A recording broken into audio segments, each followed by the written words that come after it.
Hi everyone, Mike DelRose Jr. here with the DelRose McShane team, and I'm with my business partner, Bobby McShane. Hey Bobby, how guys, you doing today? good. How about yourself? Good.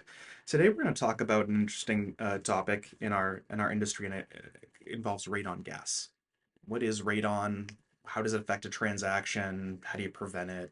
All that good stuff. So, radon gas is the natural breakdown of the Earth's crust, and with that, emulates a gas, comes up through your foundation. It is the second leading cause of lung cancer, according to the American Cancer Society, and it is the number one cause for non-smokers of cancer.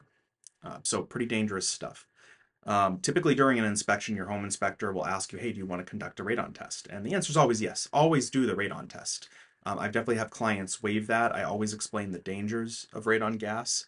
Um, Typically, people will kind of waffle a little bit if they're not going to use their basement space, where there'd be the most exposure to the gas.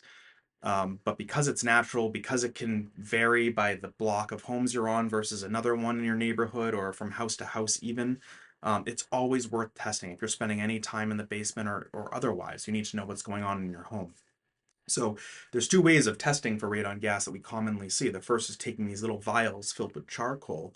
You leave them uncovered in the basement, roughly 6 inches off the ground, and then you'll pick those up and mail them to a company that will give you a report. The other methodology that home inspectors use is actually a device that sits in your basement and records air quality and things like that. So after 2 or 3 days, they pick this up and they can tell you about moisture in the air, propensity for mold, radon gas content, CO2. So these are very valuable reports. They typically run between $80 and $150 on top of your inspection, but that's something I highly recommend doing because you really just need to know what's going on in your house. Um, the radon gas is measured in a system called picocuries per liter. Don't ask me to explain to you what that is. All we know is that it's got to be below 4.0. If it's above 4.0, the EPA strongly recommends to put in a radon mitigation system. Even if it's between 2 and 4, they still recommend that. And anything below 2, not as much of a big deal. Obviously, radon, one of those things when people say radon, every house will naturally have radon. It's just a matter of you want to make sure that the levels are low enough where it doesn't pose a risk to your health.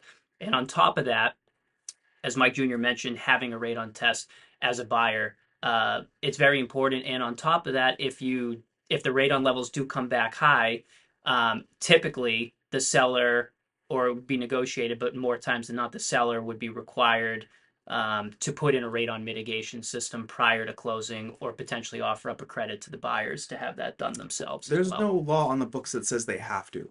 But what we find is a lot of sellers will do it whenever there's a safety issue in an inspection, a material defect to the property that wasn't known when making the offer. Most sellers are in agreement that that's something they can provide. Mm-hmm. Um, the cost is roughly around $1,500. It will vary by company, time, economics, but roughly ballpark around $1,500 to $1,800, I would say. Yeah, it could be a little bit more if you have basements that are like dirt floors or crawl space to get at certain things. So I've done one in the Cape that was a lot more expensive because that was the case. But typically around here for the basements you're seeing, I think that's a pretty good ballpark.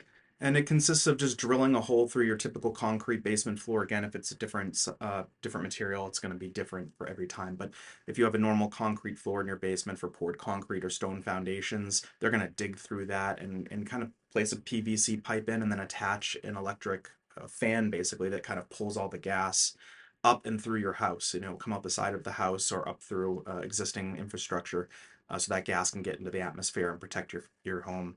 Um, in, it's caused some interesting hiccups during transactions in my time. I remember where one attorney demanded that the picocuries per liter be under 2.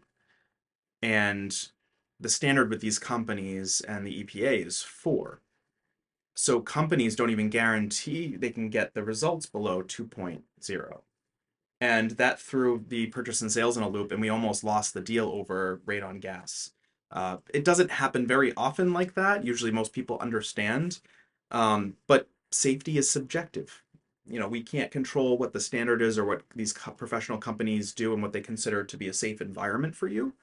But it definitely makes things interesting. For sure, yeah, especially sometimes if we're waiting on the radon results and let's say it's an accelerated closing and the purchase and sale is getting signed quicker and we're still waiting on that, many times that'll be in the purchase and sale too, and it'll be exactly if it's below 4.0, you said 2.0 as to what the seller would agree to do at, depending on what they come back at. But again, that would be worked out and negotiated in each individual deal. Great. Just to recap, radon gas is risky, second leading cause of lung cancer, number one leading cause of lung cancer in non-smokers. So make sure you get your tests at your inspection, and get mitigation systems in where necessary. Thanks for joining us. Thanks, guys.